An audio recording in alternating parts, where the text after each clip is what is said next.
A strong hold over current affairs is your way to succeed in the UPSC Civil Services examination. Brace yourself and get detailed coverage of relevant news both nationally and internationally. With the monthly current affairs revision program starting from 26th October at 5 p.m. Enroll today and elevate your current affairs knowledge with comprehensive coverage of current affairs compiled through relevant sources such as the Hindu, Indian Express, Economic Times, PIB Yojana, and others. Expert support and personalized mentoring. Comprehensive assessment through MCQs and mains-oriented questions.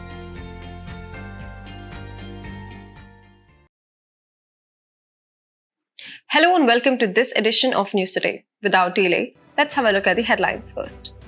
Swedish Riksbank Prize in Economic Sciences in memory of Alfred Nobel 2024 awarded. India recalled its High Commissioner and expelled Canadian diplomats amidst diplomatic dispute. PM GatiShakti National Master Plan for Multimodal Connectivity completes 3 years. Union Ministry of Power launches National Electricity Plan. Anusandhan National Research Foundation launches PMECRG and MAHA-EV initiative. Delhi High Court issues directions to improve medications for rare diseases. Today, we celebrate the 2024 Swedish Riksbank Prize in Economic Sciences in memory of Alfred Nobel, awarded to 3 distinguished economists, Darren Acemoglu, Simon Johnson, and James A. Robinson. Their groundbreaking research sheds light on the intricate relationship between societal institutions and national prosperity.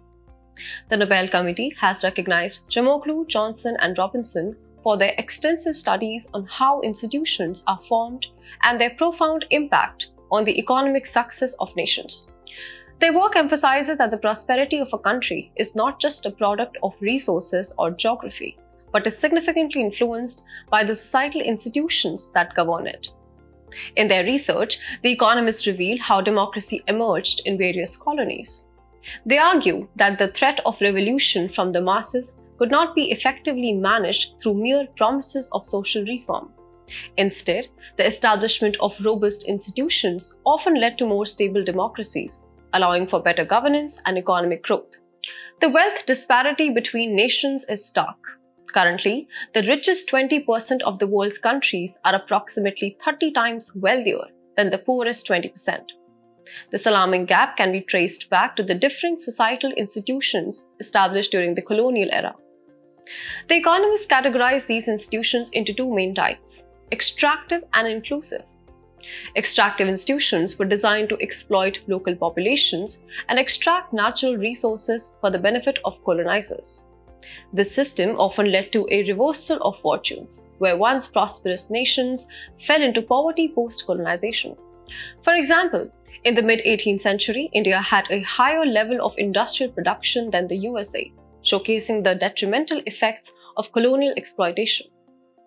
Conversely, inclusive institutions were established in regions with fewer inhabitants, where colonizers aimed to build political and economic systems that would benefit European settlers in the long term. The success of these institutions depended on several factors, including the number of European settlers, mortality rates from diseases endemic to certain areas, and geographical conditions.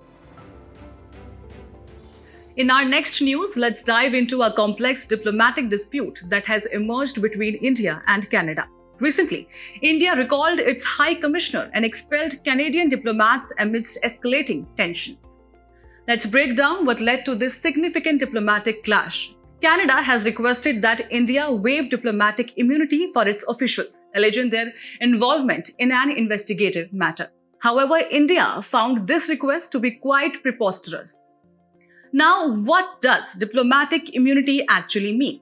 It's a principle of international law that protects foreign government officials from local jurisdiction for both their official and personal actions. This principle is outlined in the Vienna Convention on Diplomatic Relations, which India ratified in 1972.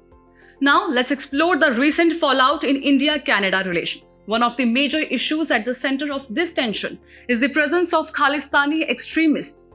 6 separatist groups supported by Canada have strained diplomatic relations between the 2 countries. Despite multiple warnings from India, Canada's backing of Khalistani activities, including an unofficial referendum in 2023 aimed at establishing an independent Sikh state, is seen as a direct attack on India's sovereignty. Furthermore, numerous extradition requests from the Indian government regarding terrorists and organized crime leaders residing in India have been overlooked, adding to the frustration. When we look at the broader implications, the bilateral trade between India and Canada has shown a declining trend, with figures dropping from $10.50 billion in 2022 to $7.65 billion in 2023. Moreover, existing agreements such as the Comprehensive Economic Partnership Agreement and the Foreign Investment Promotion and Protection Agreement have seen no progress. In the realm of politics, the Sikh community, particularly in provinces like Ontario and British Columbia, has become a significant vote bank for political parties, especially the Liberal Party. This adds another layer of complexity to the diplomatic discourse. Looking back, India and Canada have a history of cooperation, signing treaties for mutual legal assistance and extradition. They even forged a nuclear cooperation agreement in 2010. Not to forget, India's space agency ISRO successfully launched its 100th satellite in 2018, which included Canada's first low Earth orbit satellite. As we witness these developments, it's crucial to consider how they may affect the future of India and Canada relations. Will diplomatic channels reopen, or will this dispute lead to further tensions? Only time will tell. In our next news, let's talk about the PM GatiShakti National Master Plan for Multimodal Connectivity, PMGS and MP, which recently marked 3 successful years of transforming India's infrastructure landscape. Launched in 2021, this ambitious plan aims to provide seamless multimodal connectivity to various economic zones across the country. Let's discuss the key achievements of the PMGS and MP over the last 3 years. Well, one of the biggest achievements of PM GatiShakti is bringing together 44 central ministries and 36 states and union territories onto a single platform. This collaborative effort has led to impressive developments like the planning of over 8,800 kilometers of roads, 27,000 kilometers of railways, and a 300-kilometer coastal corridor in Gujarat. But it doesn't stop there. The plan is making significant social impacts too. For instance, the plan has significantly enhanced infrastructure in essential sectors such as healthcare, education, and tribal development, particularly in remote and underserved areas. The Pahunch portal is also a great example, as it identified locations for new schools in underserved areas of Uttar Pradesh. The initiative has successfully launched PM GatiShakti State Master Plan portals across all states and union territories. This groundbreaking move has mapped over 533 projects, effectively streamlining capital investments. Additionally, states like Goa have used GatiShakti for disaster management planning along flood-prone areas, which could be life-saving for many communities. The plan is also revolutionizing trade facilitations by reducing logistics costs, which contributed to improving India's ranking in the Logistics Performance Index from 44th to 38th. And to top it all off, everything is powered by data-driven, GIS-based tools for real-time monitoring, ensuring projects align with national priorities. Additionally, District Master Plan portal is also being developed for collaborative planning at district level. Before moving on to the next news, let's quickly tell you about the PM GatiShakti National Master Plan. Well, the primary objective of the GatiShakti National Master Plan is to build next-generation infrastructure by drawing lessons from the past. It's about creating a future that's not only efficient but also sustainable. This ambitious plan has been crafted by Bhaskaracharya National Institute for Space Applications and Geoinformatics, or BISAG-IN. It acts as a digital master planning tool, providing a comprehensive database of both ongoing and upcoming projects across various ministries and states. This is crucial for the development of economic zones. Coming to the 7 engines of this plan, which are fundamental to its success. They include railways, roads, ports, waterways, airports, mass transport, and logistics infrastructure. So as we celebrate 3 years of PM GatiShakti, it's clear that this plan is more than just infrastructure. It's about nation building with smart, data-driven, and inclusive growth. The Union Ministry of Power recently unveiled the National Electricity Plan Transmission, crafted by the Central Electricity Authority (CEA) under the Electricity Act of 2003. This ambitious plan aims to strengthen India's power transmission system to support the growing energy demand, particularly from renewable sources. The plan sets a target of transmitting 500 gigawatt of renewable energy capacity by 2030, expanding to over 600 gigawatt by 2032. The transmission network will be extended from the current 4.85 lakh circular kilometer to 6.48 lakh circular kilometer by 2032. This robust grid will ensure India meets a peak demand of 458 gigawatt, facilitating a cleaner and more sustainable energy future. Additionally, the inter-regional transmission capacity is planned to increase to 168 gigawatt by 2032 from the present level of 119 gigawatt.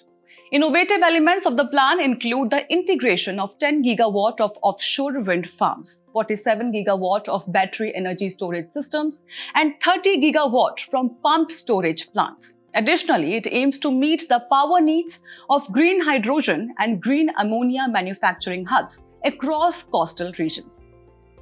Another key aspect is expanding cross-border connections with neighboring countries such as Nepal, Bhutan, Bangladesh, and potential ties with nations like Saudi Arabia and the UAE.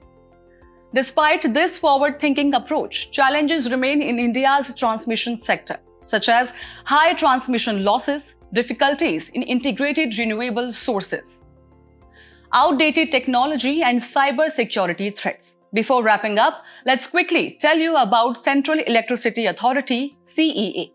Well, the Central Electricity Authority (CEA) plays a pivotal role in India's power sector. Originally established under the now repealed Electricity Supply Act of 1948, it now operates under the provisions of Electricity Act 2003. The authority consists of a team of dedicated members not exceeding 14 in total, led by a chairperson. Among these, a maximum of 8 are full-time members, all appointed directly by the central government. The CEA's core functions revolve around shaping the nation's energy policies and ensuring the smooth functioning of its electrical infrastructure. It advises the central government on the national electricity policy, ensuring the electricity grid's efficiency and connectivity. Furthermore, it is responsible for specifying technical standards in the construction of electric plants and electric lines, safeguarding the country's energy future. With the support of the Central Electricity Authority, which advises the government on policies and sets technical standards, the National Electricity Plan is a step forward, a more resilient and greener energy future for India. In our next news, Anusandhan National Research Foundation launches Prime Minister Early Career Research Grant and Mission for Advancement in High Impact Areas Electric Vehicle. These are the first two initiatives of ANRF, which plays a transformative role in bridging the gap between academic research and industrial application. Now, let's look at these initiatives in detail. The Prime Minister Early Career Research Grant, or PMECRG, aims to position India as a leader in science and technology by providing a flexible budget to facilitate ease of research and invest in early career researchers. And how is this of significance? It will foster high-quality innovative research and enable researchers to expand knowledge boundaries and drive technological progress. To that end, Mission for Advancement in High Impact Areas Electric Vehicle focuses on development of key EV technologies to reduce dependency on imports and promote domestic innovation. It is aligned with government's Atmanirbhar Bharat vision.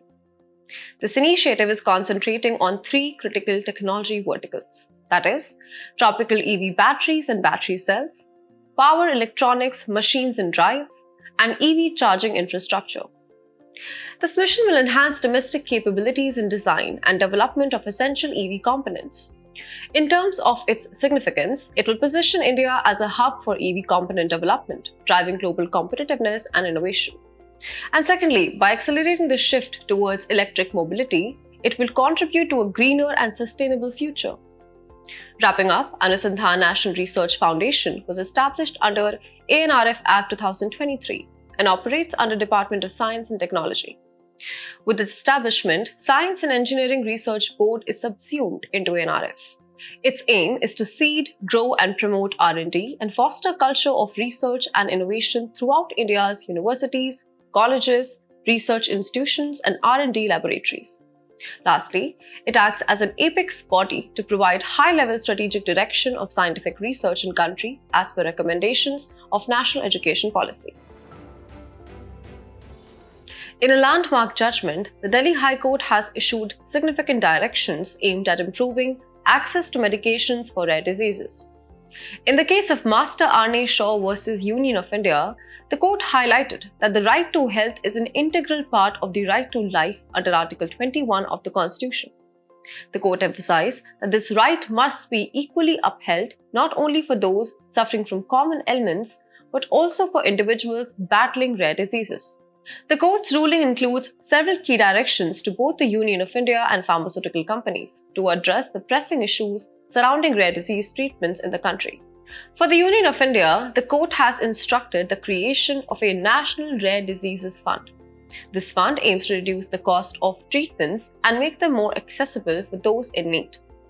The court also called for donations for rare diseases to be included in the Schedule 7th of the Companies Act, which would enable corporate social responsibility contributions to this cause. The fund will be managed by a specialized National Rare Disease Cell under Ministry of Health and Family Welfare. Additionally, the court has directed the development of a National Rare Disease Information Portal. This portal will include patient registries and available treatments with a timeline of just 3 months for its operationalization. The court also asked the DCGI and CDSCO to set up a dedicated fast-track approval process for rare diseases drugs to be completed within 60 days. Now, for pharmaceutical companies, the court has mandated that they ensure adequate availability of treatments for rare diseases, either through local manufacturing or imports.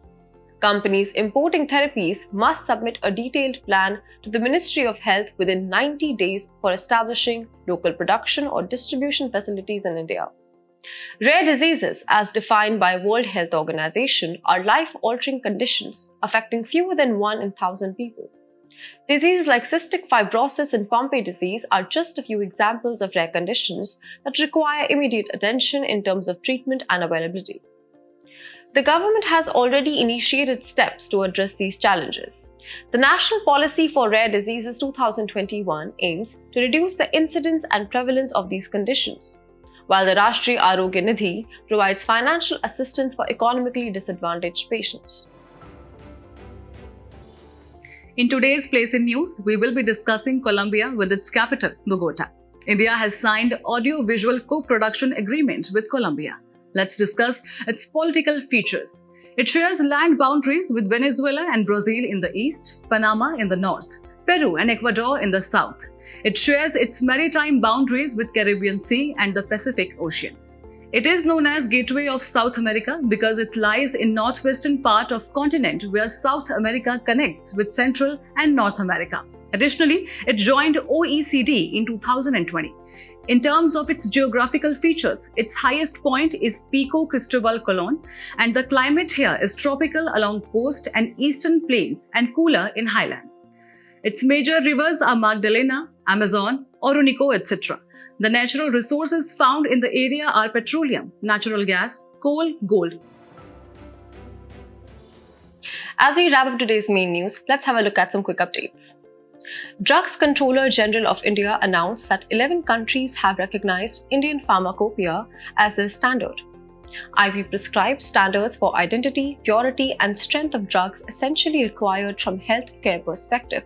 It is published and updated by IPC. Ministry of External Affairs and Ministry of Labour and Employment launched the e-Migrate portal and mobile app. eMigrate portal is an online platform to facilitate and manage the migration of Indian workers seeking employment abroad. It aims to provide various services to migrant workers, including information access, documentation, helpline support, etc. Recently, an online application window for production-linked incentive scheme for white goods attracted huge response, with 43% of new applicants from MSME sector. It aims to provide financial incentive to boost domestic manufacturing and attract large investments in white goods manufacturing value chain. Atmospheric rivers are shifting toward higher latitudes, which is reshaping global weather pattern. Reason for this shift is changes in sea surface temperatures in eastern tropical Pacific. Atmospheric rivers are long, narrow bands in atmosphere that transport most of the water vapor outside the tropics. They play a critical role in replenishing water supplies.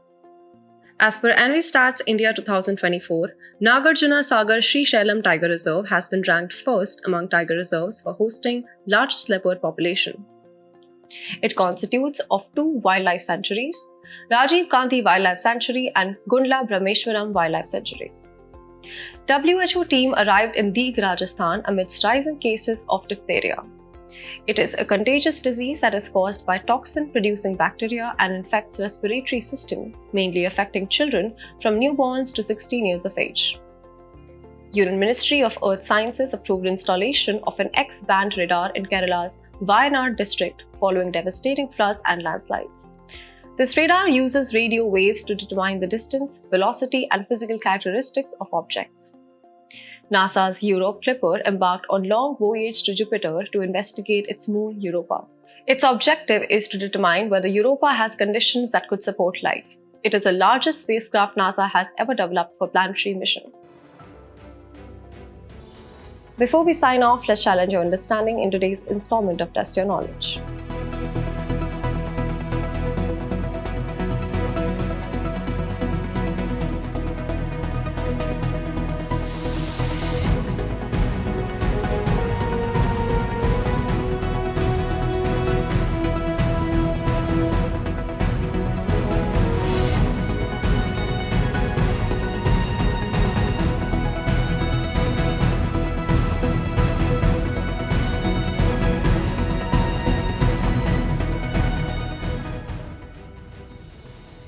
Thank you for joining us. We hope you found our today's episode engaging.